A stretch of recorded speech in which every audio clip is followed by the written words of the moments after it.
Hello student, exam special जेपीआईसी में आपका स्वागत है। आज 10th सोशल साइंस में दीर्घोत्तरी प्रश्नों को लेकर के प्रस्तुत हुए। आज बोर्ड एग्जाम के दृष्टिकोण से दो महत्वपूर्ण प्रश्न हैं दीर्घोत्तरी, इसके संदर्भ में हम लोग अध्ययन करेंगे। तो चलिए विषय वस्तु को स्टार्ट करते हैं। इतिहास पोर्शन में आपके दीर्घोत्तरी दो महत्वपूर्ण प्रश्न लेसन 3 के। पहला क्वेश्चन दीर्घोत्तरी है, हम लोग इस पर अध्ययन करेंगे। खाद्य उपलब्धता पर तकनीकी का क्या प्रभाव पड़ा, इसका उल्लेख कीजिए। तो यूरोप के संदर्भ में है कि खाद्य उपलब्धता पर तकनीकी का क्या प्रभाव पड़ा, इसकी विवेचना करें या इसका उल्लेख करें। यह दीर्घोत्तरी प्रश्न है, बहुत ही महत्वपूर्ण है, बहुत इजी तरीके से इस प्रश्न को आप लोग समझेंगे। तो डियर स्टूडेंट, चलिए इसे बस को स्टार्ट करते हैं और आगे बढ़ते हैं। यहाँ पे टॉपिक है खाद्य उपलब्धता। लोगों को खाद्य उपलब्धता पर तकनीकी का कैसे प्रभाव पड़ा। पहले खाद्य उपलब्धता आसानी से लोगों को उपलब्ध नहीं होता था और किस तरह से तकनीकी विकास के कारण जो है लोगों को खाद्य उपलब्धता आसानी से प्राप्त होने लगा या आसानी से उपलब्ध होने लगा। इसी विषय वस्तु को बहुत सरल तरीके से आप सीखेंगे।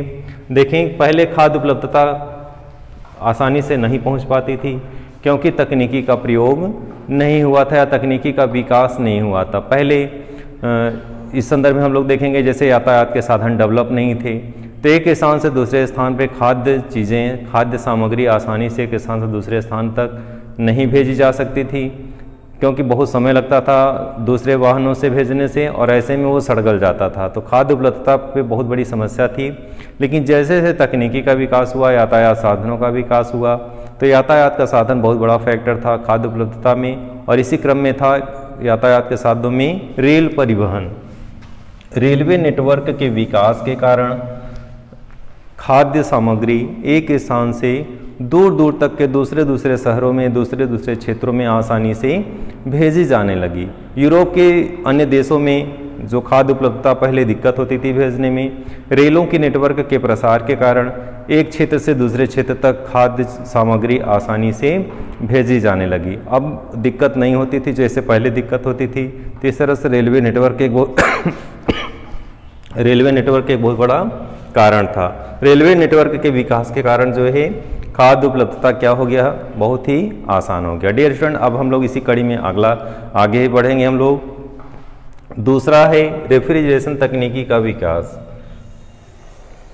रेफ्रिजरेशन तकनीकी का विकास, इस क्रम में देखेंगे कि पहले खाद्य उपलब्धता आसान क्यों नहीं थी। पहले जो भी खाद्य सामग्री भेजी जाती थी सड़गल जाता था। तो पहले जानवरों के मांस के बजाय खुद जानवर भेजे जाते थे, जो बड़ी मात्रा में भेजा जाना संभव नहीं होता था। लेकिन रेफ्रिजरेशन तकनीकी के विकास से अब जानवरों के बजाय मांस भेजा जाने लगा क्योंकि रेफ्रिजरेशन तकनीकी के कारण जो है खाद्य सामग्री अब सड़ने गलने से नहीं रही। अब उसे फ्रीजर में डाल करके ठंडा रख करके रेफ्रिजरेशन तकनीकी के माध्यम से उसे कूल करके भेजा जाता था। इस तरह से किसी भी प्रकार की कोई दिक्कत नहीं होती थी। पहले जो समस्या थी वो समस्या अब धीरे धीरे समाप्त होने लगी। तो रेफ्रिजरेशन तकनीकी के कारण अधिक मात्रा में मांस यूरोप के अन्य देशों में भेजा जाने लगा और इन तकनीकी के कारण जो है खाद्य उपलब्धता क्या हो गई, बहुत ही आसान हो गई। मानव जीवन में खाद्य उपलब्धता आसानी से उपलब्ध होने लगी। तो रेलवे नेटवर्क और रेफ्रिजरेशन तकनीकी इन दो कारणों के कारण जो है खाद्य उपलब्धता बहुत ईजी हो गई। अब इसी संदर्भ में हम लोग दूसरे प्रश्न पे अध्ययन करेंगे। दूसरा एक महत्वपूर्ण प्रश्न है दीर्घोत्तरी के संदर्भ में, महामंदी के कारणों की व्याख्या करें। तो ये भी एक दीर्घोत्तरी बहुत महत्वपूर्ण है, संभावित प्रश्न है। 1929 के आसपास यूरोप में महामंदी का दौर चला जो 1930 के दशक तक जो है ये कायम रहा।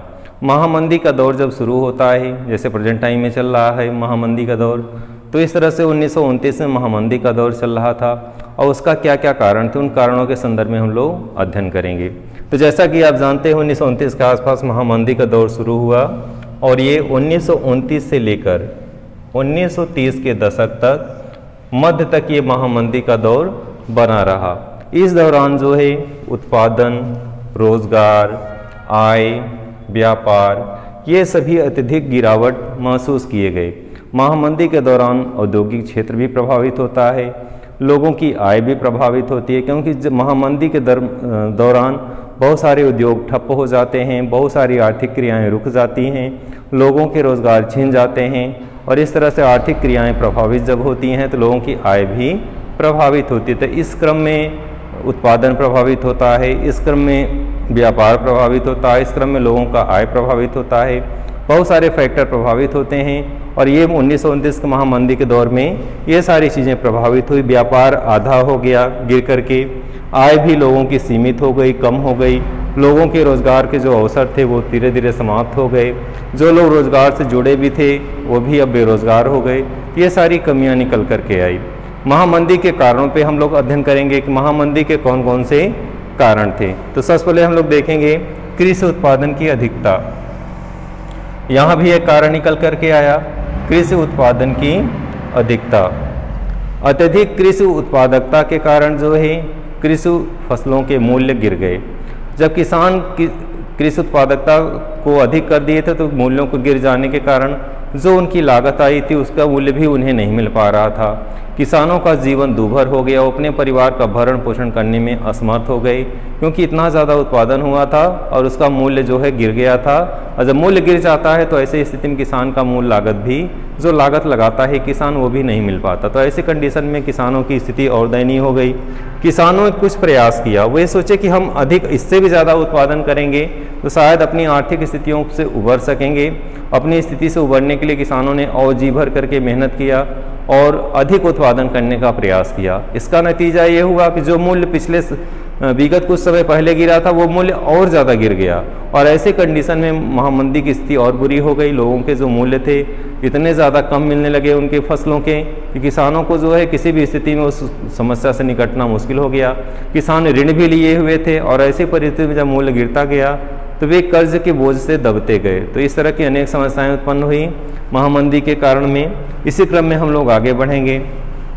1920 के दशक में मध्य में अमेरिका से बहुत यूरोपीय देशों ने ऋण लिया था और ऐसी कंडीशन में पूंजीपतियों ने यूरोपीय देशों को ऋण प्रदान किया था। लेकिन अमेरिका के ऋण देने की स्थिति में परिवर्तन हुआ। अमेरिका ने ऋण देना बंद कर दिया। जब अमेरिका ने यूरोपीय देशों को ऋण देना बंद कर दिया तो यूरोपीय देश के जो बहुत सारे बैंक थे वे धराशायी हो गए। बैंकों के धराशायी होने के कारण वहाँ की आर्थिक व्यवस्था चरमरा गई।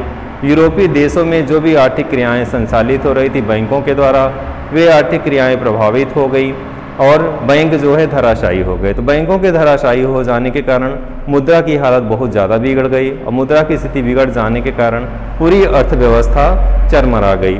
इसी क्रम में हम लोग आगे बढ़ेंगे। अमेरिका इस महामंदी से जो है बहुत ज़्यादा प्रभावित हुआ था क्योंकि बैंक जो थे वो घरेलू ऋण लेना देना जो है, घरेलू जो ऋण दिए थे लोगों को, वे ऋण लेना फिर से प्रारंभ कर दिए और इस तरह से अमेरिका की अर्थव्यवस्था धीरे धीरे डिस्टर्ब होने लगी क्योंकि बैंक जो थे ऋण देना बंद कर दिए और जो ऋण दिए थे उसे वसूलना शुरू कर दिए थे। तो इस परिवर्तन के कारण जो है बहुत ज़्यादा परिवर्तन हुआ। अमेरिका की आर्थिक स्थिति धीरे धीरे चरमराती गई।